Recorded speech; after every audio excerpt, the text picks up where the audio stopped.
Maghari walang hanggan, walang maglasay, at sumakalatayan, doon walang buwan, at walang kailangan. Sa iyong panghiling, ang ating tahanan, doon sa Kristo, maghari ay walang hanggan, walang alasan, at sumampalataya, doon walang buto, at walang kailangan. Doon walang buto, at walang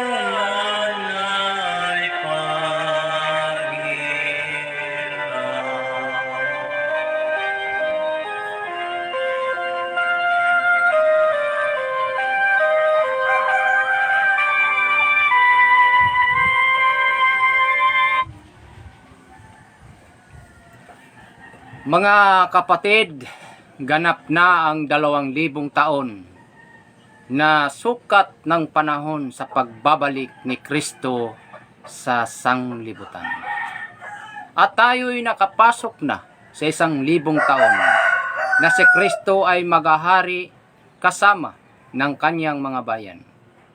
Para masubaybayan natin ang buong katotohanan na buo ang programa ng The Kingdom of God sa palatuntunang consummatum est, na ang ibig sabihin natapos na ang lahat.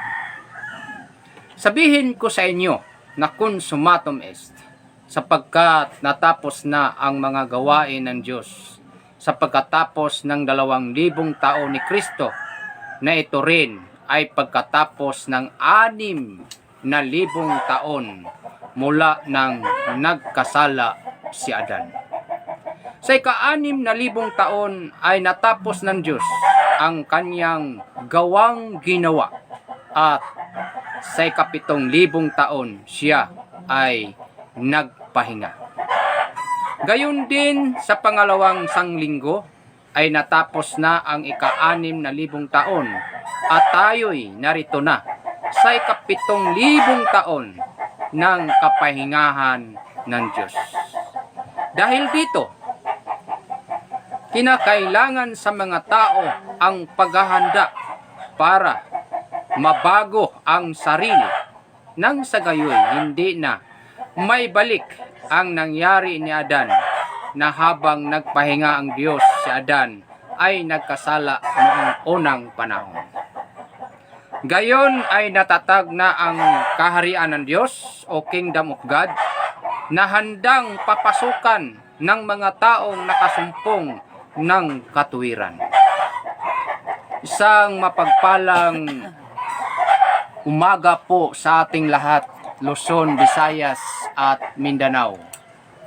Nandito na naman tayo sa ating palatuntunan na consummatum est, na ito po ay ang kaharian ng Diyos upang maghayag ng pawang katotohanan, sapagkat ang katotohanan po ay siyang magpapalaya ng mga tao. Bago po ang lahat, ako po ay humihingi ng respeto at paggalang sa ating walang katapusang founding chairman o founder sa Kingdom of God, na siya po ang nagtatag ng kaharian ng Diyos ayon po sa Daniel 2:44. Siya po ay isinilang doon sa Minaog, Dipolog City. Noong March 8, 1931. Walang iba po si mahal na Hari Philemon Ondok Riam Bonanza. Isang mapagpalang umaga po, mahal na hari, dyan sa New Jerusalem, Shrine City, sa Rizal Park, dyan po sa Barangay Talisay o Purok, New Jerusalem, Dapitan City. Sa mga nanay nga nandyan sa temple, magandang umaga po sa inyo, mga mahal na Reyna.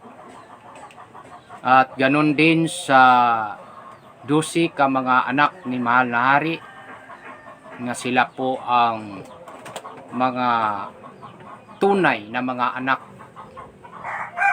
ni mahal na hari sa espiritual na Jacob and material na Jacob.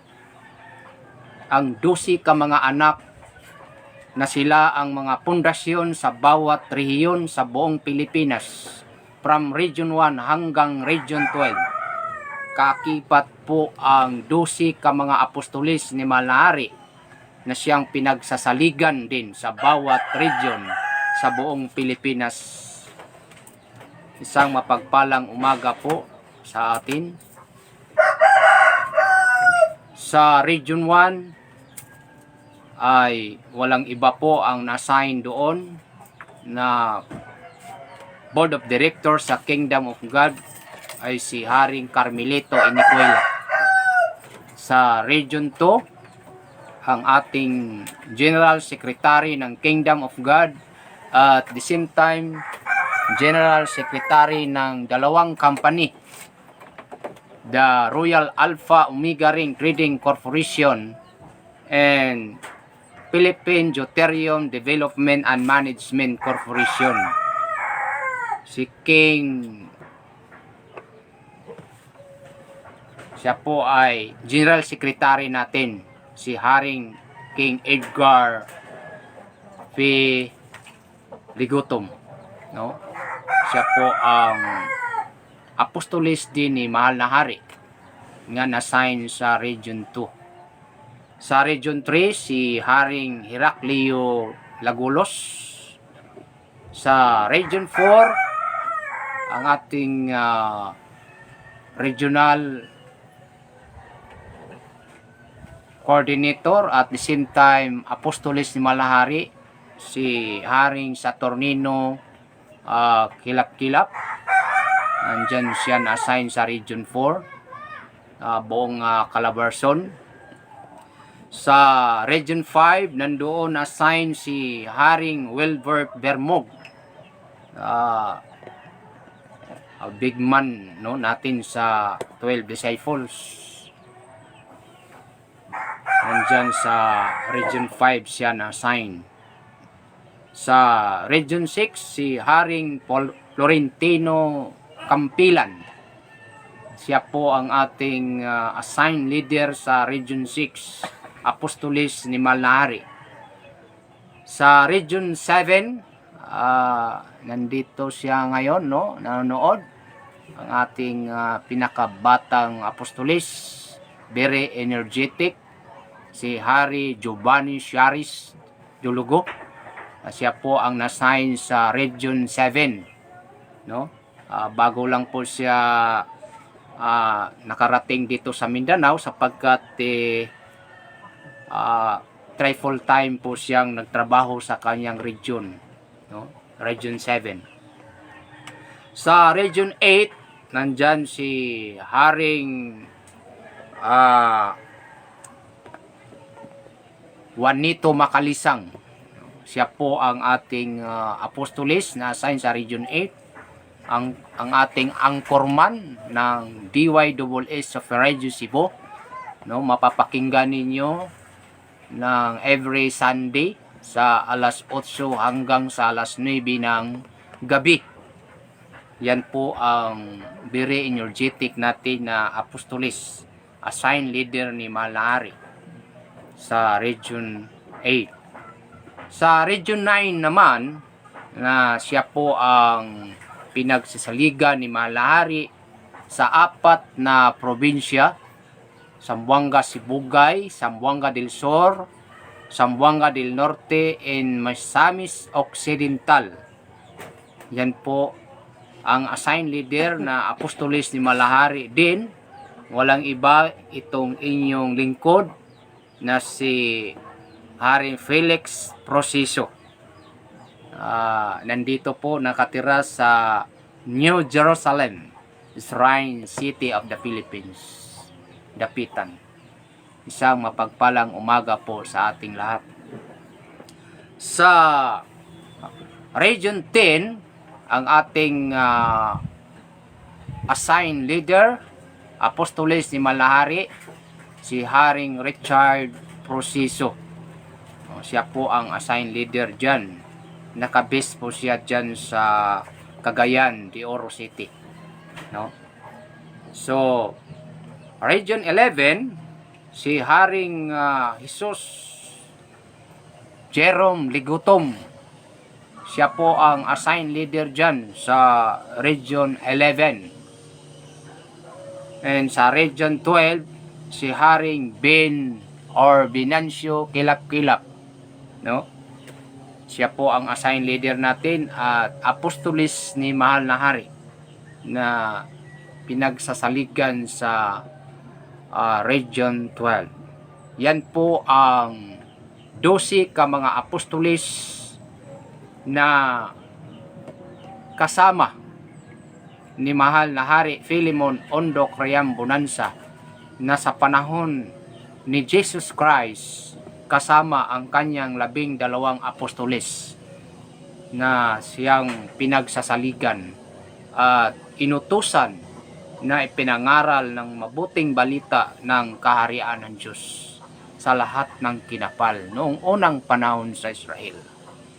So kung anong nangyari noon ay siyang mangyayari ngayon. So sa panahon ni Mahal na Hari Philemon Ondo Criam Bonanza ay mayroon siyang 12 apostolis, na kung noong unang panahon ay ang 12 apostolis ni Jesus Christ ay hindi nakapaghahari noon, ngunit pinangakuan ang 12 apostolis ni Kristo, pinangakuan ng ating Panginoon nang sabi, sa pagbabagong lahi, kapag ang anak sa tao ay uupo na sa kanyang trono, kayo naman nga nagsisunod sa akin, yung 12 apostolis noon.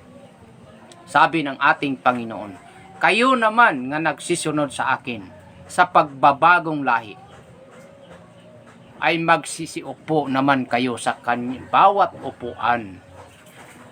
No?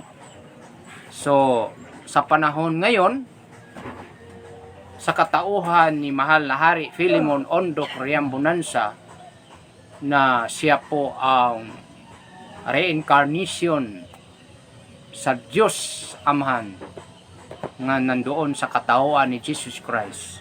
Kaya siya ay mayroong 12 apostolis.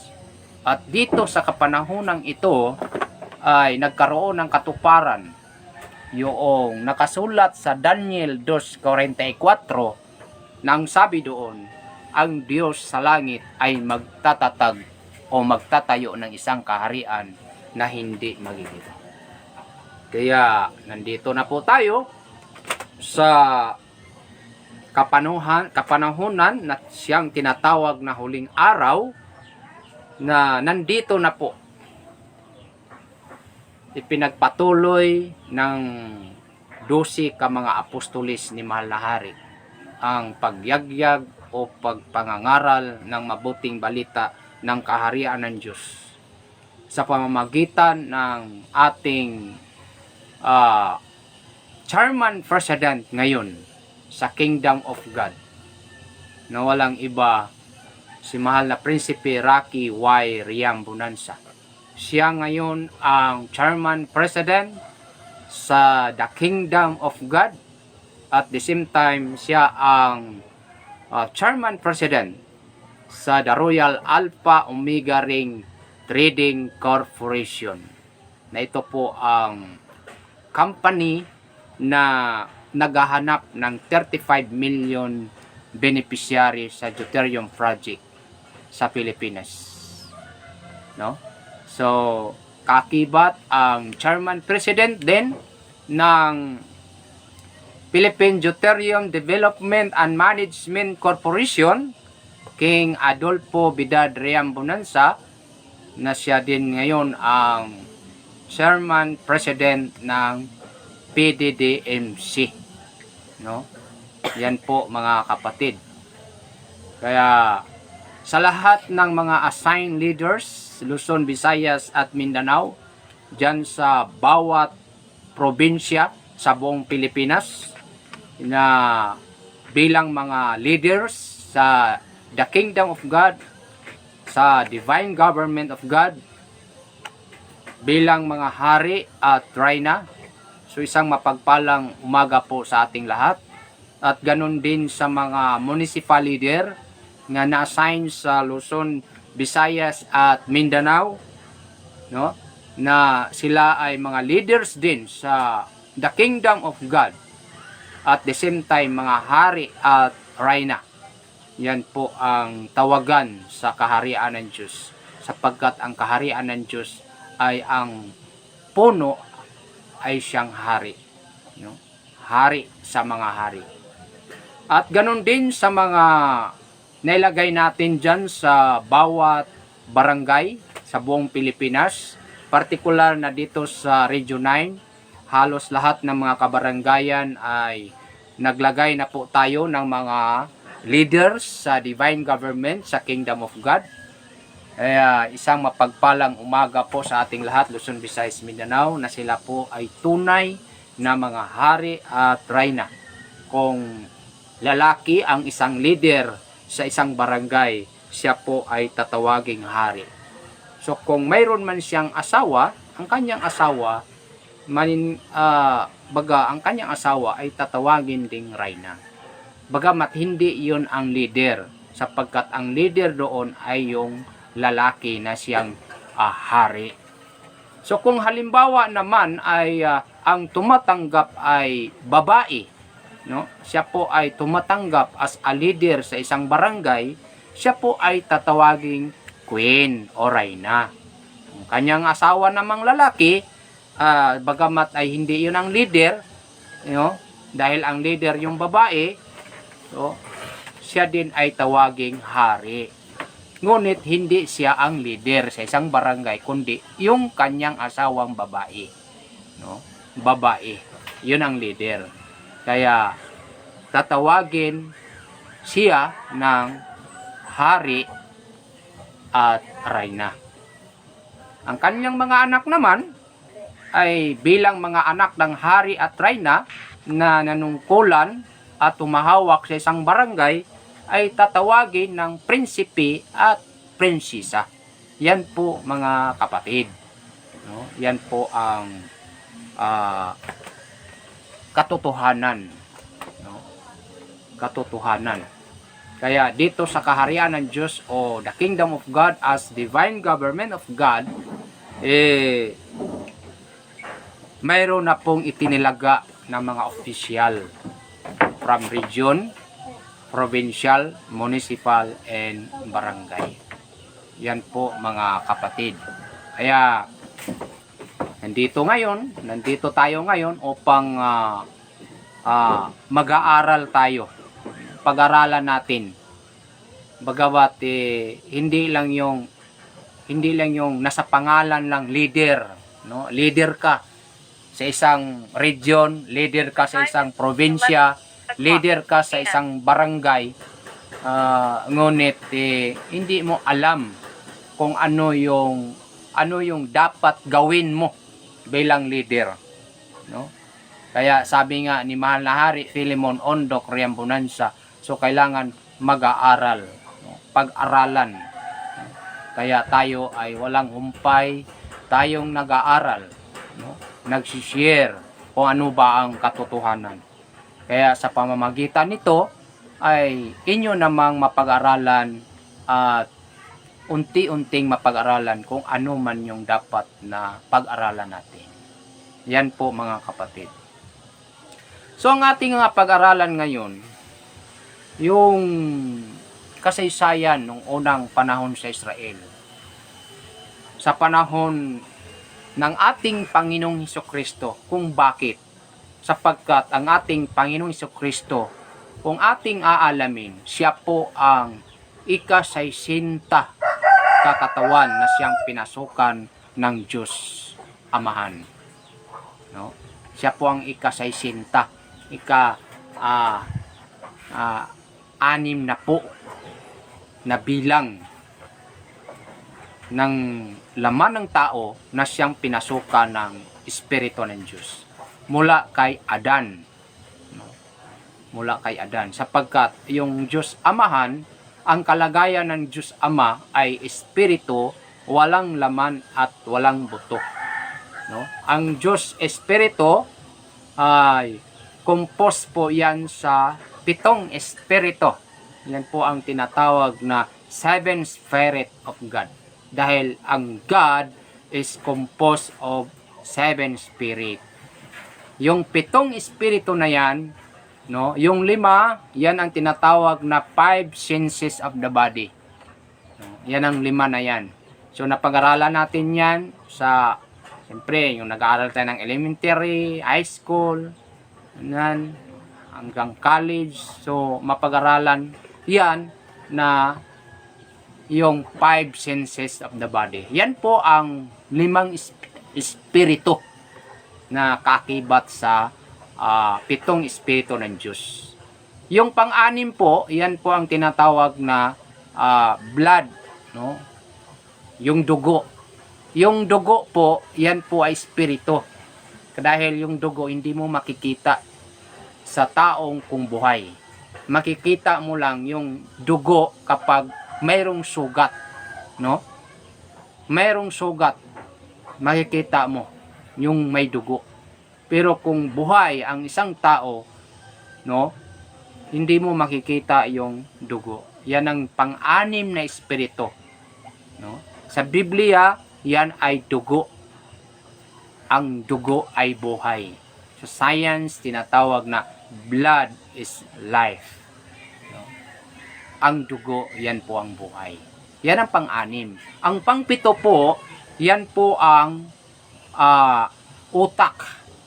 No? Yung utak ng tao, yung brain, yung utak. Kaya hindi mo makikita yung utak ng isang tao. Yan ang 7 Spirit of God. Yung God na hindi makikita. No? Yung Espiritu ng walang laman at walang buto. No? Yan po ang pasimula ng mundo na wala pang taong nilikha ng Diyos. Yung Diyos Espiritu na walang laman at walang buto, siya po ay naninirahan dyan sa ibabaw ng tubig. Ayon po sa banal na kasulatan. Mula noong nilikha niyang langit at ang lupa, lahat ng narito dito sa lupa, pagkatapos noon, ang Diyos ay nakatira sa ibabaw ng tubig. No? Hindi po yan sa ibabaw ng dagat, kundi sa ibabaw ng tubig. No? Kasi dalawang klaseng tubig. Tubig sa ibaba at tubig sa itaas. No? Tubig sa itaas at tubig sa ibaba. Yung tubig sa itaas, yun po ang ulap. No? Yung ulap. Dahil yung ulap, tubig po yan. No? Doon nakatira ang Diyos sa kalagayang espiritu. No? Yan po mga kapatid. Ngayon, nung pumasok siya doon sa katauhan ng kanyang ginawa, no, ng unang tao sa ibabaw ng mundo ay si Adan, no, doon nagkaroon ng material. Doon nagkaroon ng material na kalagayan ang Diyos. Doon na. Kasi yung espiritu na 7 spirit, doon na pumasok sa laman ng tao. Doon kay Adan. Ayan. Kaya si Adan po, yan po ang Diyos nung unang panahon. Na yung Diyos Ama na walang laman at walang buto ay doon pumasok kang Adan. Kaya si Adan ang kauna-unahang tao na nandito sa lupa. Kaya ipinakilala ko po sa inyo nga si Adan ay tunay na Diyos. Hindi lang po si Jesus Christ ang Diyos, no? Kundi kung titignan mo, ang unang Diyos na nagkatawang tao ay walang iba, si Adan. Yan po mga kapatid, no? Si Adan po ang unang Diyos. Mula kay Adan, namatay si Adan, no? Isinilang naman si Cain at si Abel. Tatlo po yan. Tatlong anak ni Adan at ni Eva. Tatlo po yan. Si Adan, si Cain, si Abel, at saka si Wael. Yan po. Tatlo yung anak ni Adan at ni Eva. Si Cain, si Abel, at saka si Wael. Yan. Kaya, nung pinatay ni Cain si Abel, na si Abel sana ang sumunod na papasukan ng Espiritu ng Diyos, no? Si Abel sana, pinatay sa kanyang kapatid na si Cain. Kaya, ang dahilan noon, dahil sa kanyang kapatid din na pinakamagandang babae sa balat ng lupa, yung si Wael. Kasi gustong-gusto ni Cain na gawing asawa ang kanyang kapatid na si Wael.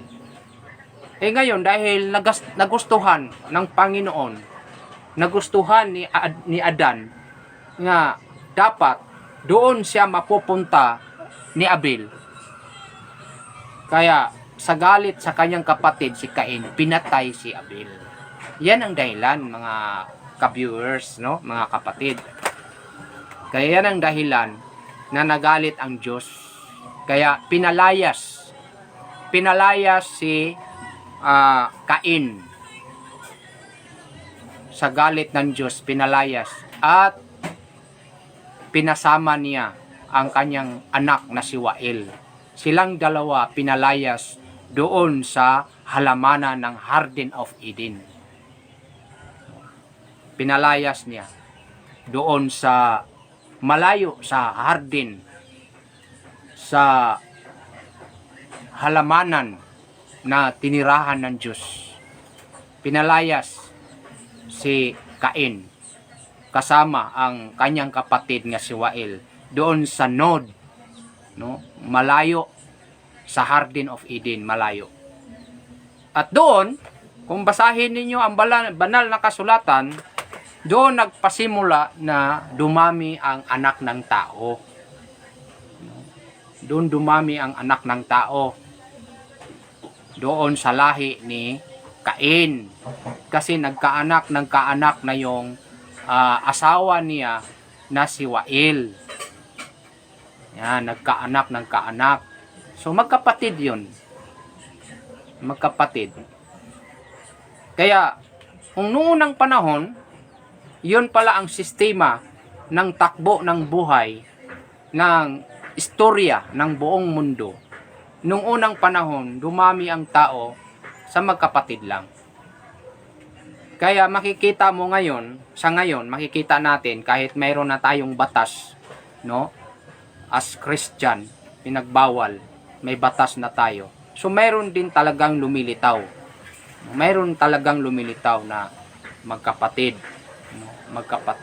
inasawa ng kapatid. Ayan. So, yan ay pinakita na ang nangyari noon ay siyang mangyayari ngayon. Ang nangyari noon ay siyang mangyayari. Pero sa kapanahonan natin ngayon, as a Christian, bawal yan. Bawal yan. Kasi may batas na tayo. Batas. Pero nung unang panahon, yun talaga ang nangyayari. Kaya dumami yung mga tao nung unang panahon. Yung anak ng tao sa lahi ni Cain at ni Wael. Kaya kung balikan mo yung istorya dito ni Adan at ni Eva, at doon naman isinilang ni Eva ang kawangis ni Adan. No? Sino yung kawangis ni Adan na isinilang? Pang-apat na anak ni Eva at ni Adan. Doon isinilang si Seth. Si Seth. Tapos sumunod si Seth, Enos, Kainan, Mahalaleel. Kaya doon sa lahi ni Seth, no, dumami ang mga anak ng lahi na tinatawag na mga anak ng Diyos. Ayon sa nakasulat sa banal na aklat. Mga lahi ng mga anak ng Diyos. Sa lahi ni Seth, tinatawag na mga anak ng Diyos. At sa lahi ni Cain, ang tinatawag na mga anak ng tao. Anak ng tao.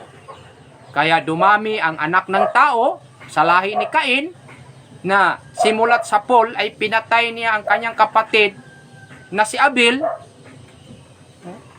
At sa lahi ni Seth, dumami ang tinatawag na mga anak ng Diyos.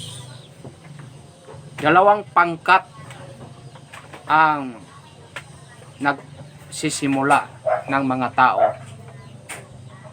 Umpisa ni Cain at umpisa ni Adan at ni Eva. Hanggat naging dalawang pangkat. Anak sa tao, sa lahi ni Cain at ni Wael, at sa lahi ni Seth na tinatawag na mga anak ng Diyos.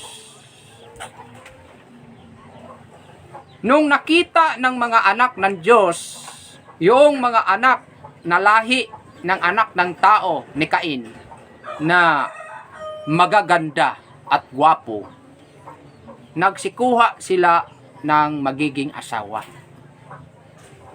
at magiging bana. Kaya yan ang dahilan na nag-intermarriage ang anak sa Diyos at saka anak ng tao, at dumami ng dumami ang tao nung unang panahon. Baga sa kuryente pa yan, negative and positive. Kapag nagsama yung negative and positive, no, mag-spark yan. Kaya yan ang dahilan na dumami ang tao. Anak ng Diyos at saka anak ng tao, naghahalo na sila. Naghahalo. Kaya mula kay Seth, Enos, Kainan, Malaleel, Harid, Enoch, Matusalam, Lamix, dumami ng dumami ang mga tao at naghalo ang masama at ang mabuti, anak ng Diyos at saka anak ng tao.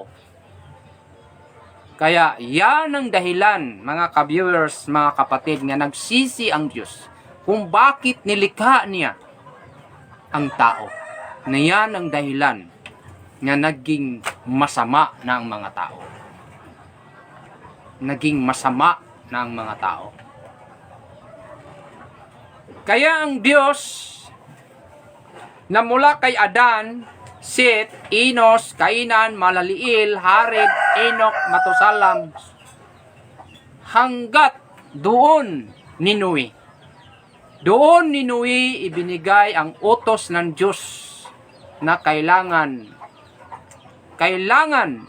linisin na ang daigdig.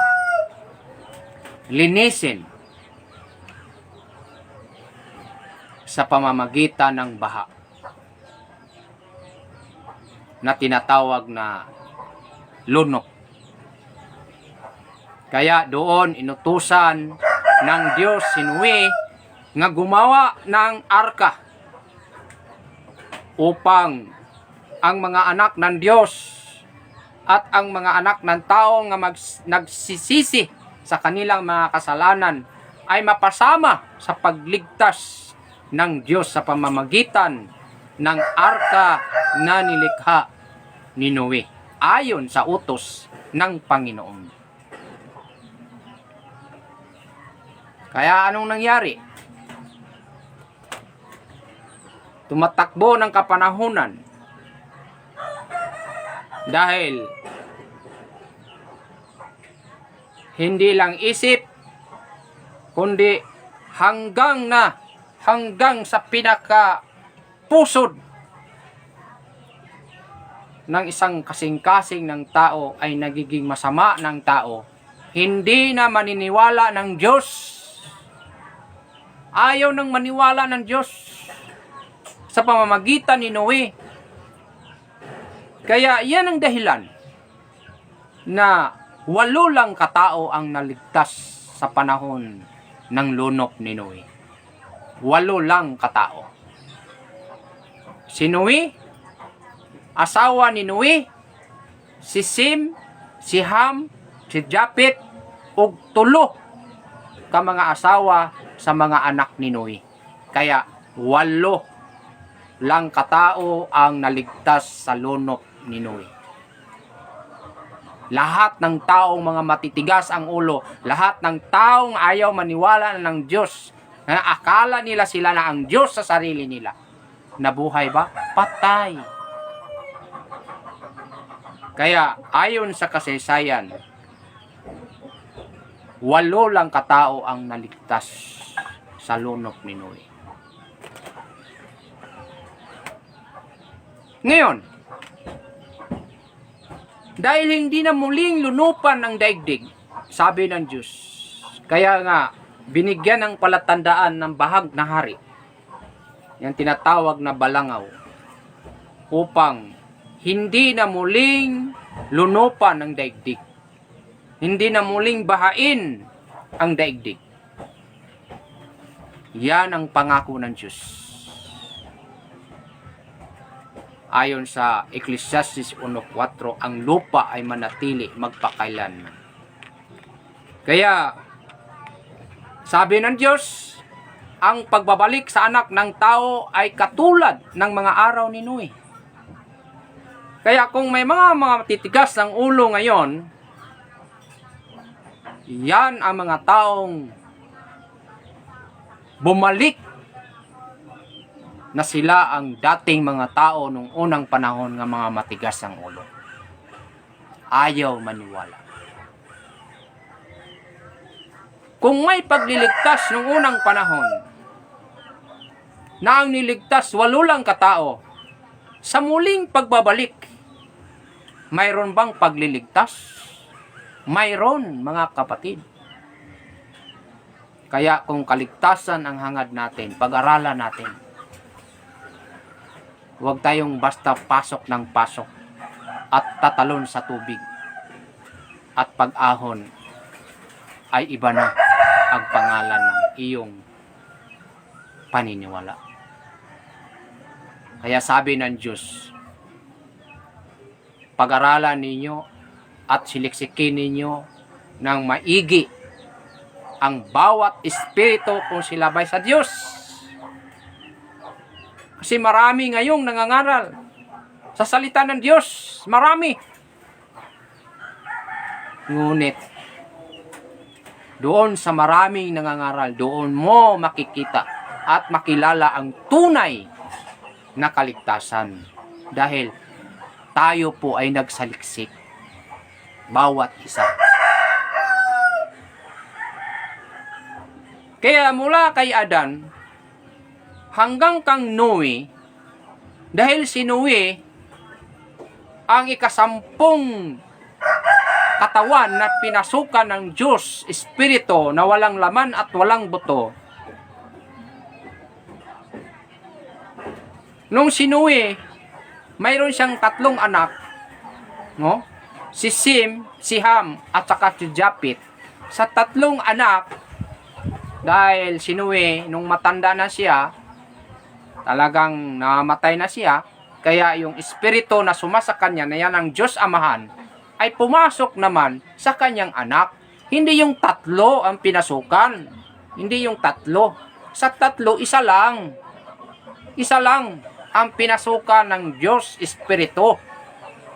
na doon kay pumasok ni Noe. Doon pumasok naman sa kanyang anak. Doon kay Sem. Ayan.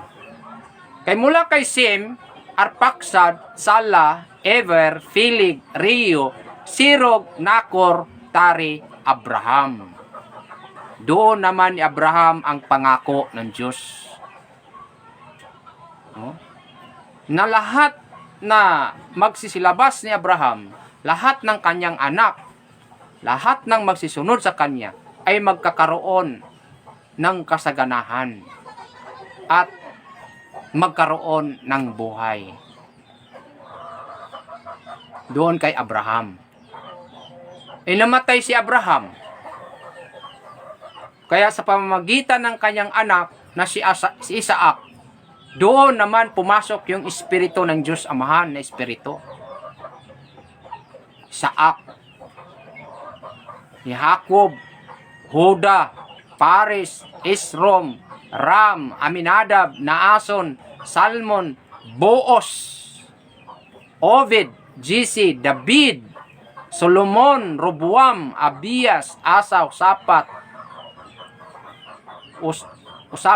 Usiam, Watam, Akas, Isikias, Manasis, Amon, Osias, Ikonias, Silitael, Zorobabel, Aboed. Pagdating ni Aboed, Eliakim, Asor, Sadok, Akim, Elord, Lazar, Matam, Jacob, Joseph. Kato si Joseph na naging amahan ni Jesus Christ. Kaya from Adam to Jesus Christ is ika-60 katawan si Jesus Christ na pinasukan ng Espiritu ng Diyos. Kaya sa kalagayan ng unang panahon sa Israel,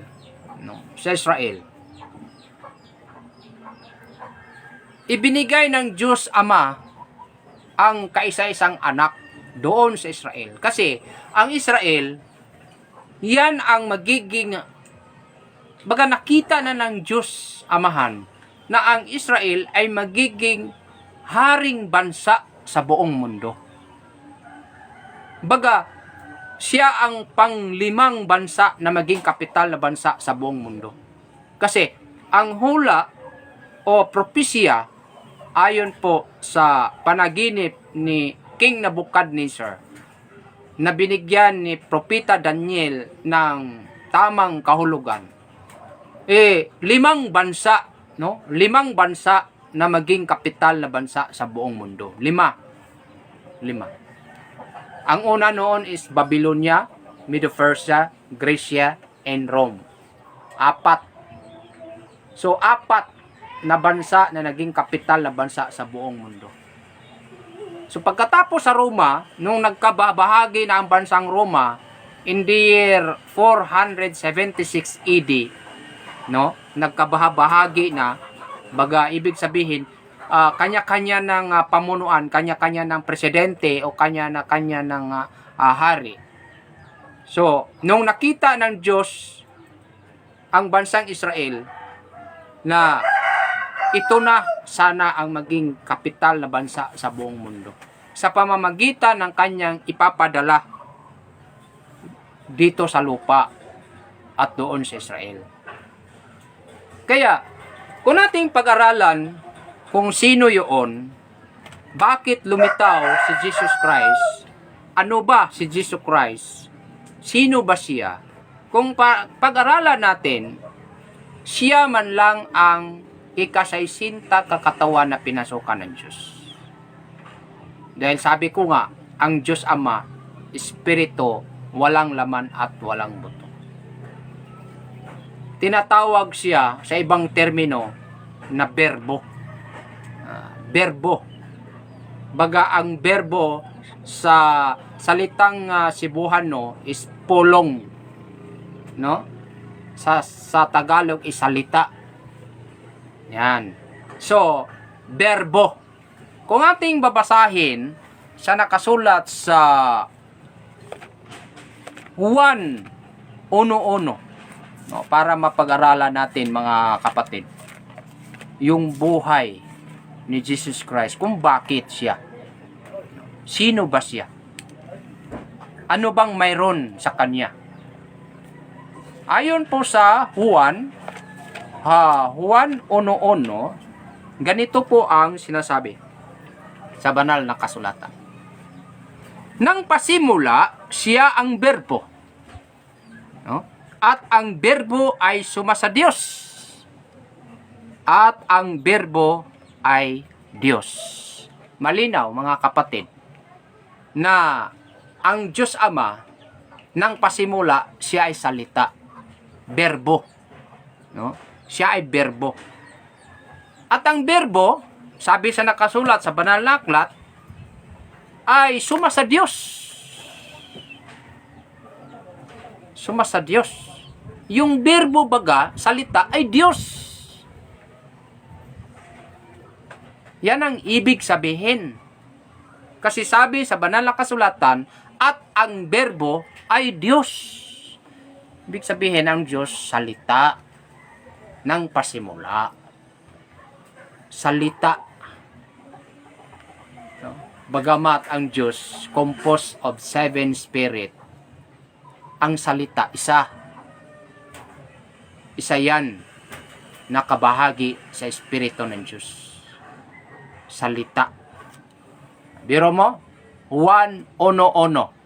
Nang pasimula siya ang berbo at ang berbo ay sumasa Diyos at ang berbo ay Diyos. Maliwanag po yan mga kapatid. Ngayon, anong nangyari sa berbo? Yung salita na yan ang Diyos. Basahin natin sa Juan 1:14. Ganito po ang nakasulat sa banal na aklat. At nagkatawang tao ang berbo. Anong sabi?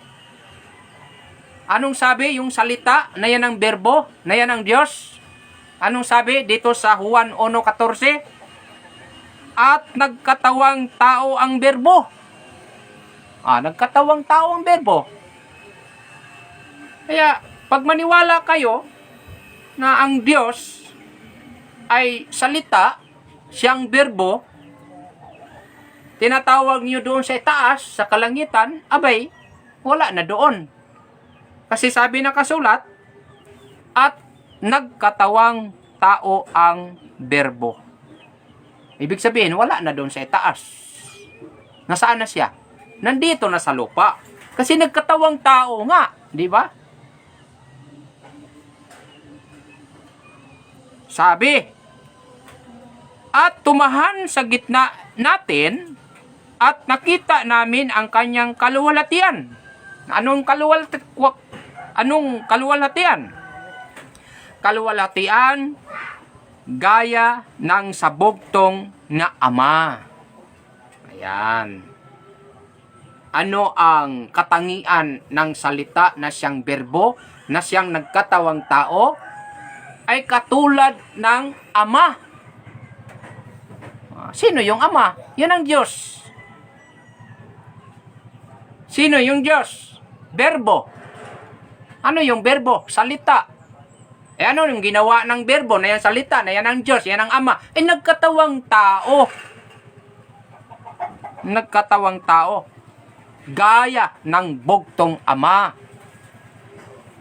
Na puspos ng biyaya at katotohanan. Yan ang katotohanan na hindi mo mababali. Na yung espiritu na hindi mo makikita, na walang laman at walang buto, ay nagkatawang tao. Pag nagkatawang tao, ang tao may buto, wala. Mayroon. May laman, wala. Mayroon. Kaya ang Diyos Espiritu na nagkatawang tao na siyang salita, mayakap mo, hindi. Mayakap. Bakit? Ay nagkatawang tao na siya dito sa lupa. Di ba malinaw mga ka-viewers, mga kapatid? Kaya dasal lang dasal tayo ng Panginoon. Naniwala tayo ng Panginoon. Hindi natin alam kung anong kalagayan ng Panginoon, anong kalagayan ng Diyos. Luhod ng luhod tayo, tawag ng tawag tayo ng Diyos Amahan. Hindi mo alam kung anong kalagayan ng Diyos Amahan. Di ba niloloko mo yung sarili mo? Kaya dito sa Kingdom of God, pag-aralan natin. Pag-aralan natin para hindi tayo malihis. At masusumpungan natin yung tunay na daan. Daan na patungo sa buhay na walang hanggan at daan patungo sa kasaganahan. Nung wala ng hirap. Di ba? Ngayon, sino naman yan? Sino yung Diyos Ama na siyang berbo, na siyang salita, na nagkatawang tao dito sa lupa?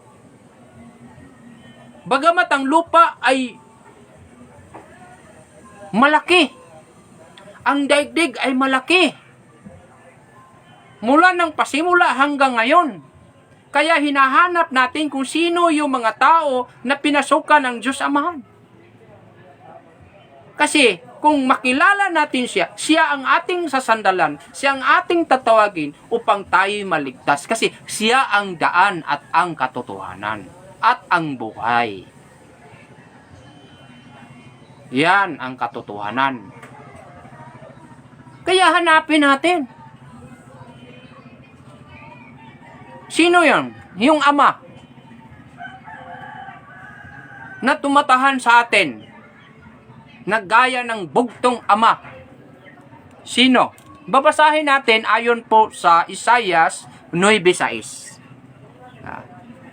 Ayon po sa Isaias 9:6, atin pong mababasa. Sundan po natin dahil para hindi tayo maliligaw. Dito po sa Isaias 9:6.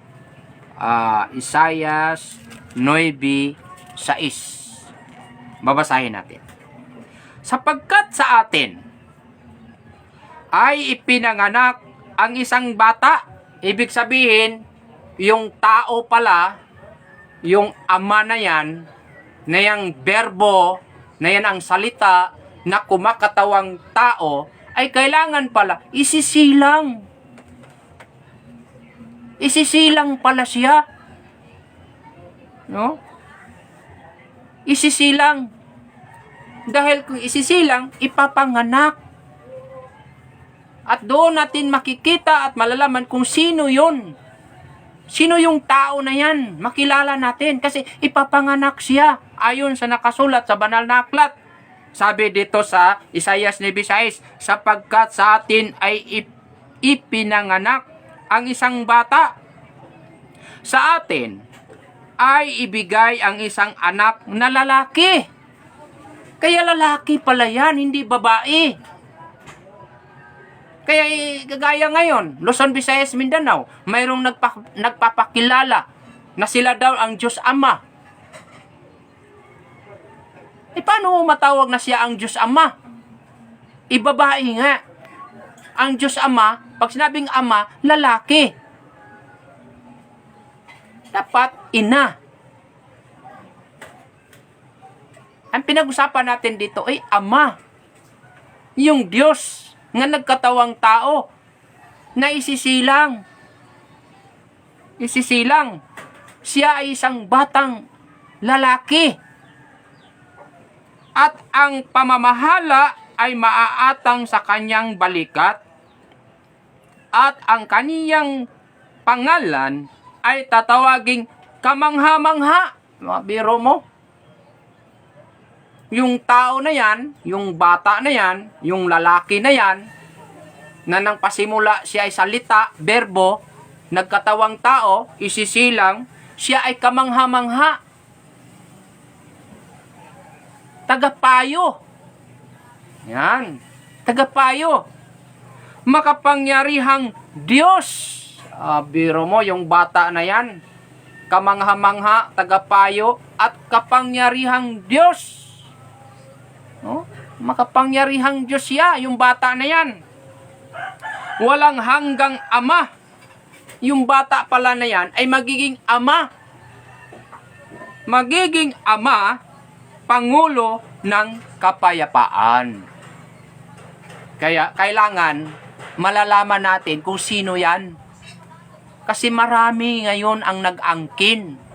Marami, Luzon, Visayas, Mindanao. Kahit babae nag-angkin na, nga siya na daw ang ama. Na yung Diyos Ama, yung Diyos, pumasok daw sa kanya. Hindi kaya naliligaw yon ng Diyos na pumasok sa isang babae? Lalaki ang papasukan, lalaki.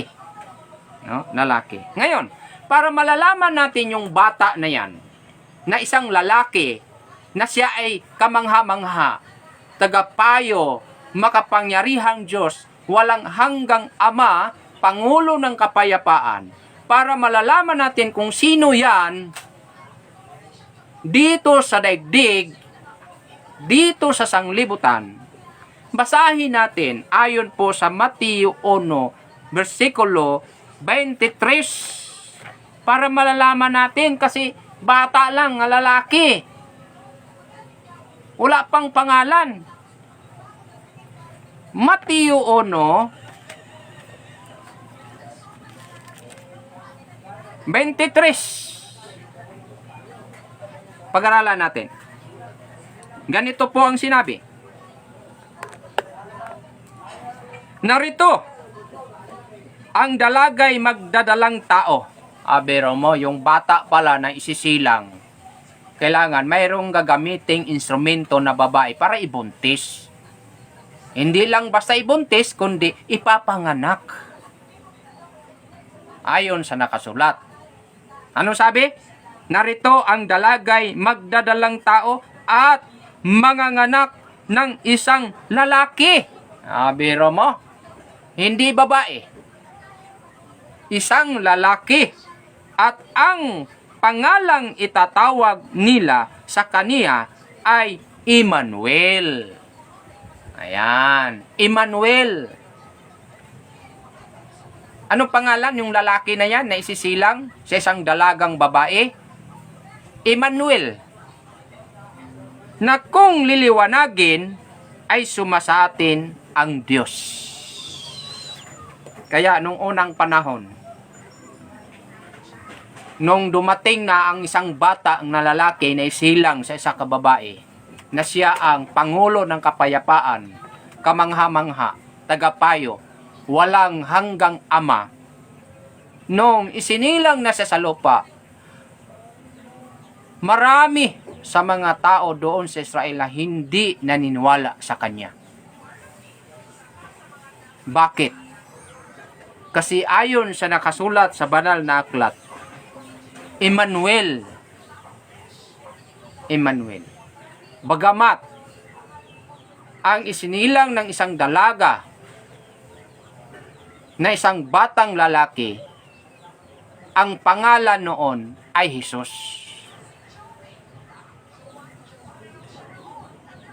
Yung bansagong Emmanuel, ang ibig sabihin ng Emmanuel ay suma sa atin ang Diyos. Sino yung Diyos na suma sa atin na ipapanganak ng isang babae? Sino yon? Kung ating babasahin diyan sa Mateo 1:21, ganito po ang pahayag sa banal na kasulatan. At siya'y manganganak ng isang lalaki, at ang pangalang itatawag mo sa kanya'y Jesus. Biro mo. Diyan nagtaka ang mga tao kasi dalawa ng pangalan, Emmanuel at saka Jesus. Yung Emmanuel ay literal nila na ang pangalan pala ng kamangha-mangha, tagapayo, makapangyarihang Diyos, walang hanggang ama, Pangulo ng Kapayapaan, ay tatawaging Emmanuel. Yun pala, ang ibig sabihin ng Emmanuel ay sumasa atin ang Diyos. Kaya mayroon palang pangalan Yung Emmanuel, na yan ang iisang Diyos. Sino? Ang sabi dito, siya ay tatawagin mo na Jesus, sapagkat ililigtas niya ang kanyang bayan sa kanyang mga kasalanan. Kaya sa pamamagitan pala ni Jesus, siya ang batang isinilang, siya ang tinutukoy na taong isisilang na magiging Diyos na walang ang Diyos na walang hanggan. Kaya sa pamamagitan sa tao na yan, na walang iba si Jesus. Nung unang panahon sa Israel. Yan po, mga kababayan, no? Mga kapatid. Si Jesus pala, no? Si Jesus ang tinutukoy. Kaya marami ang mga tao doon na hindi may niwala ni Jesus kasi ang pagkakilala nila ni Jesus ay ipinanganak lang sa isang ordinaryong babae. Walang yaman, no? Ipinanganak na isang lahing mahirap. Kaya ang mga tao noon, yung mga Hudyo noon, ay hindi niya iniwala. Kaya ayaw nilang maniwala na si Jesus yan ang Diyos. Ang inaantay nila, yung Emmanuel na mula sa langit, na magkatawang tao sa lupa, yun ang inaantay nila. Kaya ang mga tao doon ay talagang nagmamatigasan ng loob na ayaw maniwala kan Jesus Christ na yan ang Diyos, na yan ang magiging hari sana nila nung unang panahon sa Israel. At ang Israel ay magiging kapital na bansa sa buong mundo sa pamamagitan ng hari na isinilang dito sa lupa na walang iba, ang ating Panginoong Hesukristo. Ayaw maniwala ang mga tao doon. Isa na gani doon sa kasama ni Jesus Christ. Ayaw maniwala Kagaya ni Felipe, no? Kagaya ni Tomas. Sila ayaw maniwala na si Jesus, iyan ang Diyos. At hangad pa nila na gusto nila na ipakilala ni Jesus yung Diyos na yan ang inaantay nila, yung Diyos Amahan. Ayaw nila maniwala na si Jesus, yan ang Diyos Amahan. Walang hanggang Ama, Pangulo ng kapayapaan. Ayaw nila maniwala. Kaya kung basahin mo ayon sa Juan 14, 7-10, ito ang mga taong ayaw maniwala ni Jesus, as gusto pa nila na mayroon pang ipinakilala si Jesus na ibang Diyos. No? Ayaw. Kasi ayaw. Gusto nila na, gaya ni Felipe, sabi ni Felipe, Panginoon, ipakita mo na sa amin ang Ama at sukat na ito sa amin. Yung sabi naman ni Jesus Christ, malaon na tayong kasama. Matagal na tayong kasama. Hinahanap mo yung Ama. Samantalang kasama mo na. Ating babasahin ayon po sa Juan 14,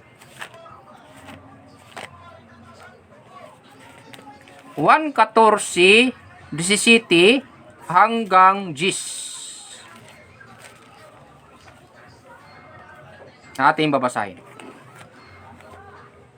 Magmula sa 6. Sinabi sa kanya ni Jesus, Ako ang daan at ang katotohanan at ang buhay. Biro mo, sabi ni Jesus Christ, ako ang daan at ang katotohanan at ang buhay. Sino man ay di makaparoroon sa Ama, kundi sa pamamagitan ko. Bakit? Ayon sa mga binasa natin, maliwanag nga ang Ama, Espiritu, walang laman at walang buto, nang pasimula siya ay salita, siya yung berbo, ay kumakatawang tao. At yung tao na yan ay ibubuntis at isisilang. At yung tao na yan, no? Yung tao kasi generally, hindi mo malaman kung babae ba siya o lalaki. Kaya doon sa mga binabasa natin, doon natin nalalaman na yung tao na yan ay isang lalaki na isisilang. At yun nga, nalaman natin na ang pangalan ay Jesus. Sabi ni Jesus, siya ang daan at ang katotohanan at ang buhay. Sino man hindi makaparoroon sa Ama, kundi sa pamamagitan niya. Walang pwedeng mag-direct sa Ama, kundi dadaan sa anak. Dahil yung anak, may common sense na maintindihan natin na ang anak, yun ang Ama. Yun ang Ama. Kaya sinabihan niya sa kanya, nang sabi, sino man ay di makaparoroon sa Ama, kundi sa pamamagitan ko. Sa 7, kung ako'y nagakilala ninyo, sabi ni Jesus Christ doon sa mga Hudyo, kung ako'y nagakikilala ninyo, ay mga kilala ninyo ang aking Ama. Na? Kung kinikilala ninyo si Jesus Christ, si Jesus, na siya yung Ama, siya yung salita, siya yung berbo, na kumakatawang tao, at yung tao na yan ay siya na nga, yung batang isisilang, si Jesus, hindi ka na magtanong sa Ama. Kasi may common sense na siya yun ang Ama. Sabi nga dito walang hanggang Ama, Pangulo ng kapayapaan. Biro mo?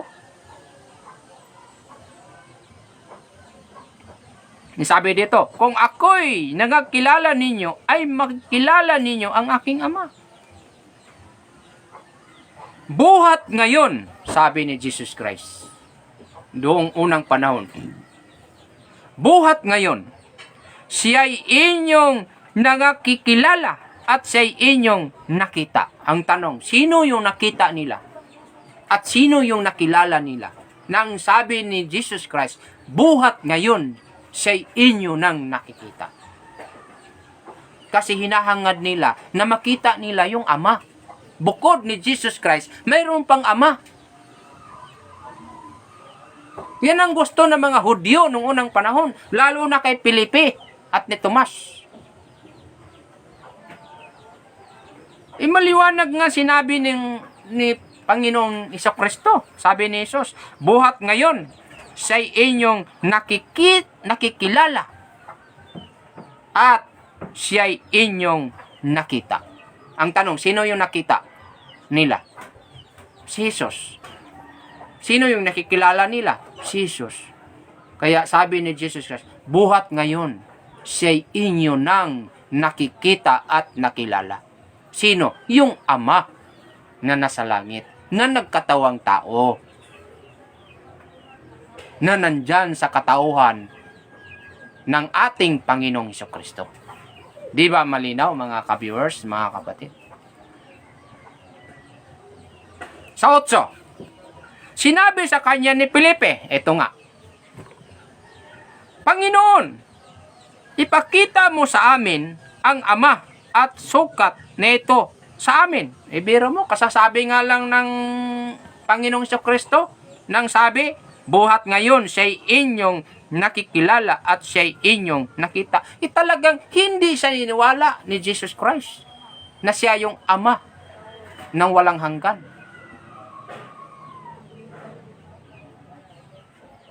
Kasi nag-object pa siya dito Sa 8 sabi niya, sinabi sa kanya ni Felipe, si Felipe nagsabi, Panginoon, ipakita mo sa amin ang Ama at sukat na ito sa amin. Hindi talaga siya iniwala ni Jesus Christ. Kasi hangad pa niya na makikita niya yung Ama nga nasa langit. Anong sagot ng ating Panginoong Jesucristo? Sa 9, sinabi sa kaniya ni Jesus, malaon ng panahong ako'y inyong kasama at hindi mo ako nakilala, Filipi? Biro mo? Hindi mo ako nakilala, Filipi? Ang nakakita sa akin. Sino yung kaharap ni Filipi? Si Jesus. Sabi, ang nakakita sa akin ay nakakita sa Ama. Ibig sabihin, nakakita na si Filipi sa Ama. Ayaw lang maniwala. Ang nakakita sa akin ay nakakita sa Ama. Paanong sinasabi mo, ipakita mo sa amin ang Ama?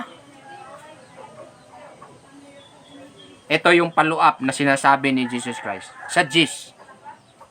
Hindi ka baga nananampalataya na ako'y nasa Ama at ang Ama ay nasa akin? Inamin ni Jesus Christ na ang Ama na yung salita, na yan ang berbo, na yan ang espiritu, na walang laman at walang buto, na yan ang Ama natin, na yan si Allah ay nagkatawang tao sa pamamagitan ni Jesus Christ. Inamin ni Jesus Christ nang sabi, ako'y nasa Ama at ang Ama ay nasa akin. Ha? Ang mga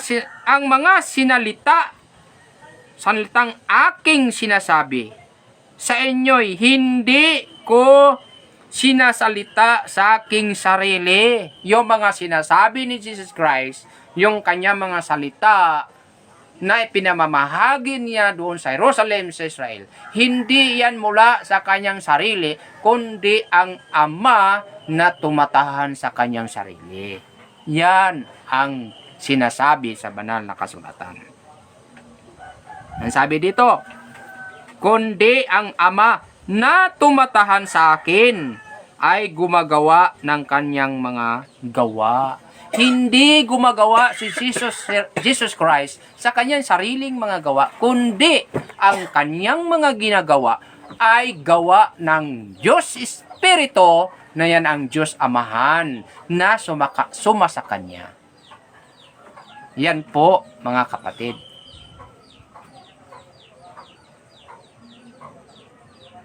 Yan ang malinaw.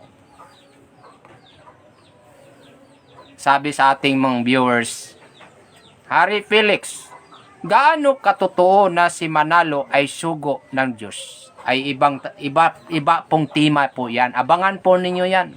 Abangan po ninyo yan. Dahil isa-isahin natin yan. Isa-isahin po natin yan. Kung gaano katotoo nga si kapatid Felix Manalo ay sugo ng Diyos. Abangan po ninyo yan. At isa-isahin natin yan. Basahin natin. Kung totoo ba nga siya'y sugo ng Diyos. Totoo na siya'y sugo ng Diyos. Totoo na siya ang unang sugo ng Diyos.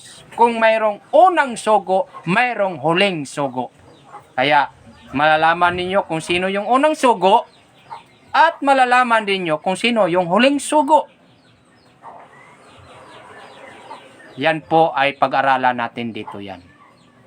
Dito lang sa Facebook account sa programang Kingdom of God. Felix Q. Proceso. Kaya abangan ninyo yan, mga ka-viewers. Kaya paliwanag ko ninyo ito sapagkat marami mga tao na ayaw maniwala na si Jesus Christ ay Diyos. Yan ang Kristo. Dahil ang paniniwala nila ay tao. Ay totoo namang tao. Hindi ko naman sinabing hayop. Tao. Si Jesus Christ. Pagamat tao na siya ang larawan ng Diyos, Ama na hindi nakikita. Dahil ang Diyos Ama, hindi mo makikita. Gusto ba ninyo na habang buhay kayong magsisamba sa Diyos na hindi nyo makikita? Hindi nyo mayakap? Dahil ang Diyos Espiritu walang laman at walang buto. Hindi makikita, hindi mo mayakap. Gusto mo ba yan habang buhay kayong nagsisimba dyan? Bagamat sinabi ng Diyos ng Ama ay nagkatawang tao na siya. Kaya hanapin natin yung tao na yan na siyang pinasukan ng Diyos. Dahil sa pamamagitan niya, siya ang larawan ng Diyos na hindi makikita. At doon natin mayakap. No? Doon natin mayakap ang tunay na Diyos.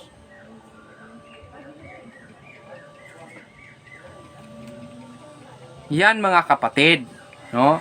Kaya isa-isahin natin yan sa pag-aaral dito dahil lahat yan ay mapag-aralan natin at masusumpungan. Lalo na kayo po ay mga busy sa trabaho ninyo, bagamat bigyan lang ninyo ng konting panahon na kayo ay makikinig at mag-research, no, sa ating palutuntunan sa Kingdom of God. Kung gaano katotoo ng Kingdom of God, ito na nga ang tunay na kaharian ng Diyos na siyang papasokan ng lahat ng mga tao. Ang papasok ay maligtas. Ang hindi papasok, pasensya.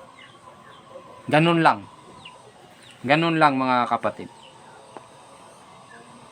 Kaya si Felipe, talagang sinabi talaga doon ni Jesus Christ na hinahanap niya yung Ama. Kasi, yung anak at saka ama, magkaiba naman talaga ng kalagayan. Totoo naman talaga yan. Kasi, ang ama, ang kalagayan ng ama ay siyang espiritu. Walang laman at walang buto. At samantalang ang kalagayan ng anak ay mayroong laman at mayroong buto. Ayan. Yan po. Pero kung mainiwala tayo, ayon sa nakasulat sa banal na aklat, yung espiritu na walang laman at walang buto, ayon po sa tinatalakay ko na kaganina, ay nagkatawang tao. Ano bang gusto ninyo? Yung ang Diyos Ama na hindi makikita, na walang laman, walang katawan, walang buto? Gusto ba ninyo na habang buhay siyang hindi siya magkatawang tao? Ayaw ba ninyo na yakapin ang Diyos? Ayaw ba ninyo na harap-harapan ninyong isumbong kung ano yung mga naranasan yung mga problema sa buhay na ang Diyos mismo ang kaharap mo? Hindi yung magdadasal ka sa Diyos na ano ba yan? Multo? Hindi mo makikita? Sabihin ko, ang Diyos ko gusto kong mayakap. Gusto kong mayakap ang Diyos. Diyos, hindi mo mayakap. Dahil espiritu siya, walang laman at walang buto. Pero kung maniniwala tayo na siya mismo nagsasabi na nagkatawang tao siya, abay, maniwala naman kayo. Dahil nakasulat eh. Buti kung walang nakasulat. Nagkasulat eh. Na siya nagkatawang tao. Yung berbo. Na yung berbo ay salita. Pulong baga. Iyan ang Diyos. Ng Diyos Ama na walang buto at walang laman. Nagkatawang tao siya. Kaya inisa-isa natin kung sino yon, ay lumilitaw sa ayon sa paniwalag natin na walang iba ay ang ating Panginoong Jesucristo. Di ba? Kaya basahin natin kung sino siya. Sino si Jesus Christ? Ayon po sa Kolosas 1:15. Basahin po natin. Ayon po sa Kolosas 1:15. Ganito po ang pahayag. Na siya ang larawan ng Diyos. Sabi mo, ibig sabihin, yung Diyos Ama, yung Espiritu, walang laman at walang buto, mayroon pala siyang larawan. May mukha. Bakit may mukha? May nagkatawang tao nga eh. Nagkatawang tao. Ibig sabihin kung nagkatawang tao siya, naging tao na siya, yung taong isisilang, siyempre, ibinubuntis yan siya, isang batang lalaki, at yung batang lalaki ay tinatawag na Jesus. Ngayon, si Jesus, may larawan? Wala. May mukha? Wala. Mag-sure naman kayo, oy. Di ba? Ngayon, sino ngayon si Jesus Christ? Sino si Jesus? Ayon sa Colosas 1:15, sabi, na siya ang larawan sa Diyos na di nakikita. Sino ang larawan ng Diyos na hindi nakikita? Si Jesus. Siya ang larawan sa Diyos na hindi nakikita. Bakit? Kumakatawan nga eh. Pumasok nga ni Jesus, inamin nga niya eh. Inamin nga niya nga ang Ama ay nasa kanya eh. Ibig sabihin, siya ang larawan. Sabi dito, na siya ang larawan ng Diyos na hindi nakikita, ang panganay ng lahat ng mga nilalang dito sa lupa. Maliwanag, di ba?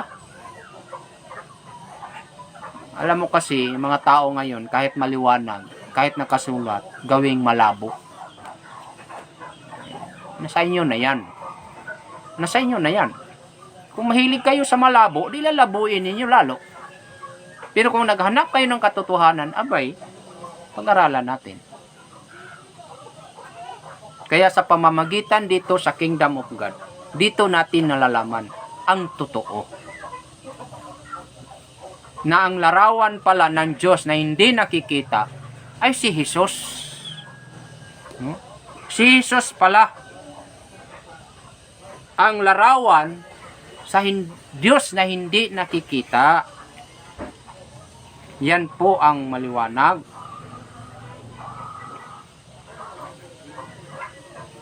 Ngayon, dahil siya ang larawan ng Diyos na hindi nakikita,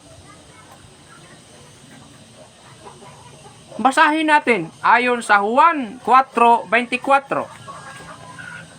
Sa Juan 4:24 po, ano po ang nakasulat sa banal na aklat? Ayon po sa Juan 4:24.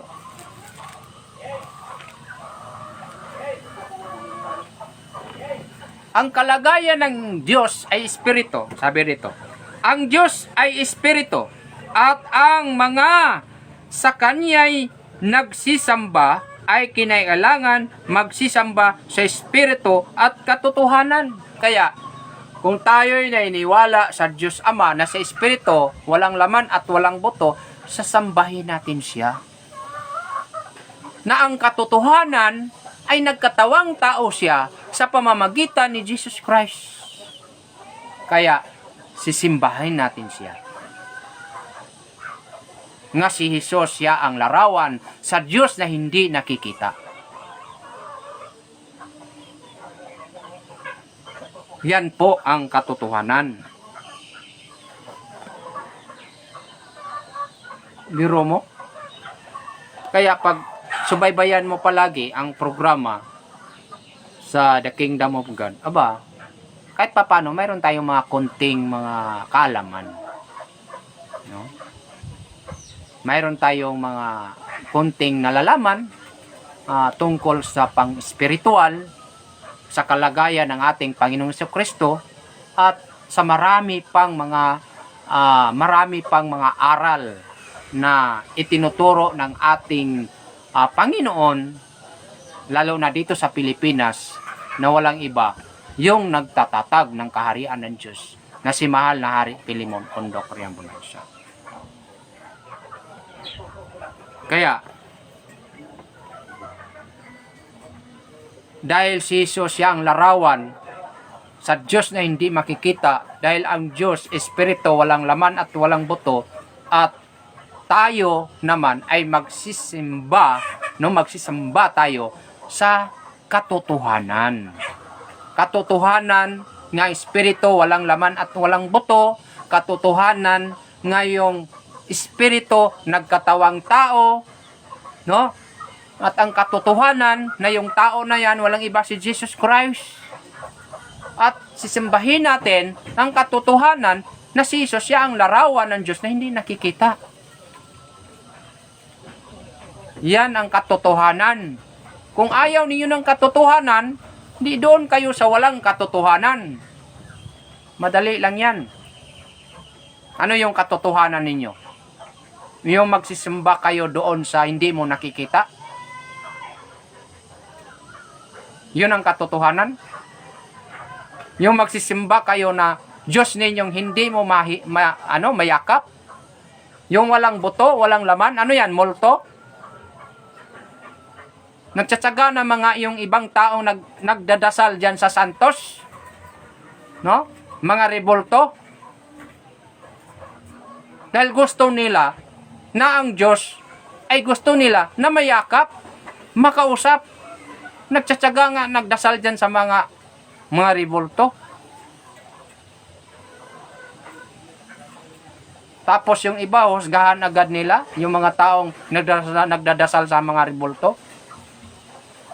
Yung revolto na yan, yung nagdasal sila, kawangis man ang Diyos yan.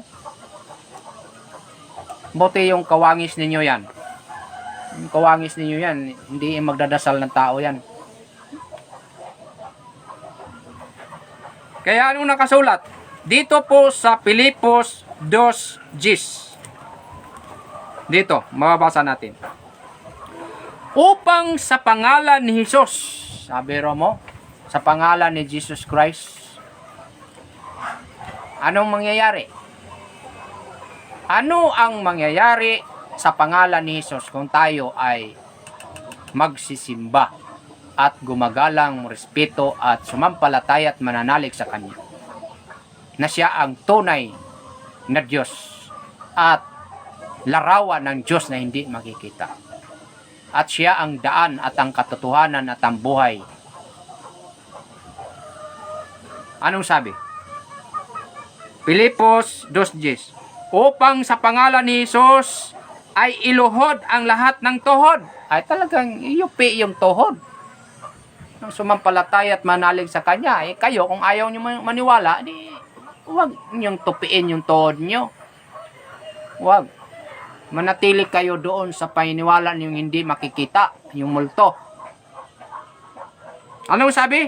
Upang sa pangalan ni Jesus ay iluhod ang lahat ng tuhod nang nanga sa langit at nang nanga sa ibabaw ng lupa at nang nanga sa ilalim ng lupa. Lahat nga mayroong tuhod, luluhod. Luluhod sa pangalan ni Jesus.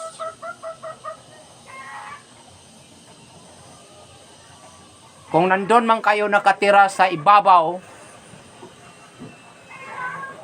kahit sa kalangitan, basta't may tuhod ka, walang ibang luluhurin mo. Si Jesus Christ. Bisa na sa lupa, sa ilalim ng lupa, luluhod. Luluhod ni Jesus Christ. Kasi yan ang nakasulat. Upang sa pangalan ni Jesus ay luhod ang lahat ng tuhod nang nanga sa langit at nang nanga sa ibabaw ng lupa at nang nasa ilalim ng lupa. Wala kang ligtas kung saan ka man nakatira. Maliban kung nasa impyerno ka na nakatira. Dahil wala ka ng tuhod. Kasi nasunog na sa apoy sa impyerno. Wala ka ng tuhod, durog-durog na. Yun, hindi ka makaluhod ni Jesus. Pero habang buhay ka, nga nasa ilalim ng lupa, at nasa ibabaw ng lupa, kung nasa ibabaw ka pa sa kalangitan, basta't yuyupi pa yung tuhod mo, luluhod ka. Luluhod ka ni Jesus Christ. Yan ang nakasulat sa banal na aklat.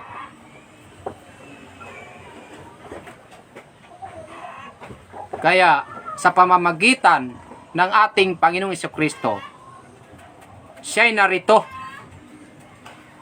at nalalaman natin na siya'y naparito, ang anak ng Diyos, at tayo'y binigyan ng pagkaunawa.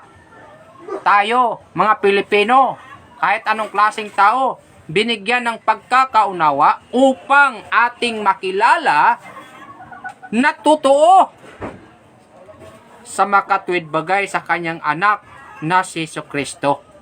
Ito ang tunay na Diyos. Wala nang ibang Diyos na ipinakilala ng ating Ama nga nasa langit. Wala nang ibang Diyos maliban kang Jesucristo nung unang panahon sa Israel. Yan po ay mababasa natin sa unang Juan 5, ating babasahin. Unang Juan 5:20 na sinasabi, at malalaman natin na naparito ang anak ng Diyos at tayo'y binigyan ng pagkaunawa upang ating makilala siya na totoo at tayo'y nasa kanya na totoo. Sa makatwid ay sa kanyang anak na si Jesucristo. Sino? Sino ito? Si Jesucristo. Sabi sa banal na aklat, ito ang tunay na Diyos at ang buhay na walang hanggan. Ha? Ano sabi? Ito ang tunay na Diyos. Sino? Si Jesus. Kaya sabi ni Jesus, ako ang daan at ang katotohanan at ang buhay. Walang makaparoroon sa Ama kundi sa pamamagitan ko. Kuya ko'y inyong nakilala, abay nakilala ninyo ang Ama. Buhat ngayon, siya'y inyong nakilala at nakita. Biro mo? Walang lalakad sa kadiliman, kundi lalakad sa kaliwanagan. Sino ang nagdala sa kaliwanagan? Si Jesus Christ. Sabi niya, ako ang ilaw ng sanglibutan. Ang lahat ng dumadaan sa aking daan ay dadaan sa kaliwanagan, hindi dadaan sa kadiliman. Bakit? Sino ba yung kadiliman? Aba, yung hindi mo makikita. Miro mo, nagsimba ka sa hindi mo makikita. Dahil nagsimba ka sa hindi mo makikita, hindi mo mayakap, kaya ipikit mo na ng iyong mata. Kaya pag pikit sa iyong mata, ano ang nakikita mo? Kadiliman. Kadiliman. Kaya dapat magsisamba tayo sa Diyos na tunay, na siya'y totoo. Diyos nga makikita. Idilat mo yung mata. Aralin mo yung totoo. Na ang Diyos ay mayakap. Makikita. Hindi yung ipikit mo yung mata dahil wala kang makikita. Kaya kadiliman mo na yung sinasamba mo. Kaya sabi sa 1:30, sabi ni Kristo, sabi ni Jesus, 1:30. Anong sabi? Ako, ang sabi ni Jesus, ako at ang Ama ay iisa. Maliwanag. Mayroon pa bang higit dito? Mayroon pa? Nang sabi ni Kristo, 1:30, ako at ang Ama ay iisa. Ha? Ako ang Ama ay iisa. Sinabi ni Kristo yan at inamin niya na ang Ama ay suma sa akin.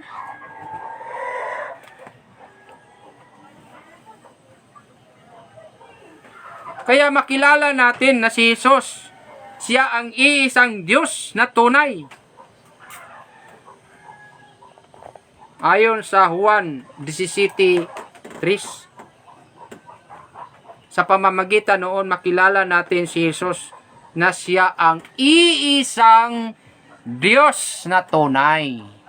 Wala nang ibang Diyos sa Israel na tunay. Si Jesus lang. Kaya, kung si Jesus nung unang panahon sa Jerusalem sa Israel, sa lumang Israel, mayroong Diyos na tunay sa bagong Israel. Na ang bagong Israel ay nandito sa Pilipinas. Kaya yan ang abangan ninyo. Kung sino yung Diyos na tunay sa bagong Israel. Kaya si Jesus nung unang panahon, bagamat siya pinatay dahil pagtubos sa mga kasalanan ng mga taong makasalanan, siya'y pinako sa krus upang matupad ang nakasulat sa banal na aklat na iligtas ang mga anak ng Diyos sa pamamagitan ng kanyang dugo. No? Kaya hanggang doon lang ang kanyang buhay.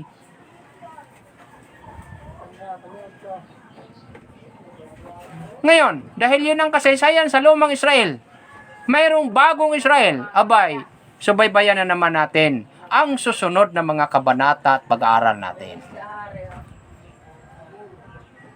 Nung siya'y ipinako na sa cross, ano ang mga binilin niya upang hindi tayo malihis ng landas? Kapag siya ay nandoon na sa kanyang mahimayaong trono. Yan ang subaybayan ninyo mga ka-viewers, mga kapatid. No? Pag-aralan na naman natin kung sino ang lilitaw na tunay na Diyos dito sa bagong Jerusalem sa Israel na walang iba itong bansang Pilipinas para hindi po natin tayo malilitaw. Mayroong part 1 at mayroon tayong tinatawag na part 2. Abangan ninyo ang part 2 para malalaman natin kung sino yung tunay na Diyos dito sa bagong Israel, sa bagong Jerusalem, na yan ang bansang Pilipinas. Kaya maraming salamat po sa inyong pagsubaybay at pagkinig sa ating programang palutuntunan ng The Kingdom of God or Consumatum Est sa pamumuno ni Mahal na Hari Filemon Ondo Cream Bonanza na siya ang founder sa kaharian ng Diyos at sa pamamagitan ng kanyang anak na siyang chairman president ngayon sa Kingdom of God, Mahal na Prinsipe Rocky Y. Riam Bonanza. Mula rito sa New Jerusalem, Talisay, Dapitan City, sa banal na bayan o Shrine City sa Dapitan, ako ang inyong ubos na lingkod, Haring Felix Borsiso, Regional Director at the same time Apostolis ni Malahari, assigned leader sa Region 9. Ako magsasabi sa muli nating pakikinig sa kabanatang part 2. Abangan ninyo at mabuhay tayong lahat. Magandang tanghali po sa atin.